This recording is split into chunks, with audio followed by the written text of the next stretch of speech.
Few things in this world are black or white. We don't live in an either-or world, but rather a both-and one.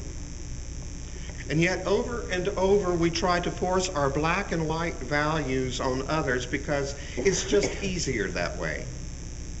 People who live in a black or white world have a tendency to describe things as good or bad, or right or wrong. They need a thing to fit into one category or the other, and if it doesn't fit easily, they'll force it. But life is rarely, if ever, black or white. And if you have ever heard this morning's story of Martha and Mary preached from a pulpit or taught in a Sunday school, chances are great that you have heard it from a black or white point of view.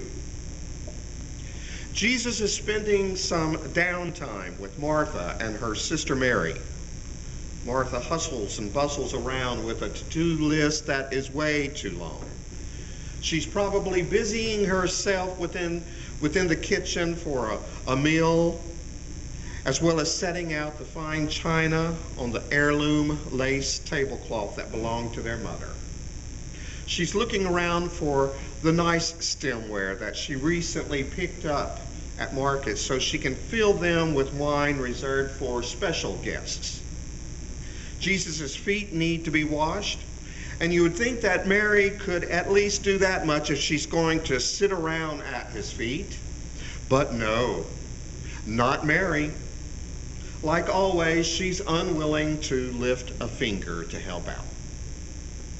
And so finally Martha has had enough and tries to get Jesus to make Mary help out with the chores, if even a little bit. But to her surprise, instead of coming to her support, Jesus seems to almost diss Martha while patting Mary on the back. And unfortunately, preachers and teachers who prefer a black and white world will tell us how much better Mary's way is than Martha's. Good Mary, bad Martha. And so it stands to reason in their minds that service-oriented worship takes a back seat to contemplative worship. That would be things like prayer, reading the Bible, and meditation. And we nod our heads in agreement, even though we all know it's a bunch of nonsense. If we're honest, it's nothing more than a lazy minister's manipulative justification for avoiding things like sweeping the social hall or mowing the churchyard. We know it's nonsense because in Matthew's gospel, Jesus commends anyone who does an active service, like providing food or drink, caring for the sick, clothing the naked, or visiting those who are in prison. Truly, I tell you, he said, just as you did it to one of the least of these who are members of my family, you did it to me. We know it's nonsense because Abraham in this morning's first reading is cast in such a good light for running around doing exactly the same thing that Martha was doing when God appeared to him. And we know it's nonsense because you and I couldn't imagine church without the Marthas who bring fresh-baked chocolate chip cookies every Sunday, who set out the dishes for the potluck meals and wash up the utensils afterward.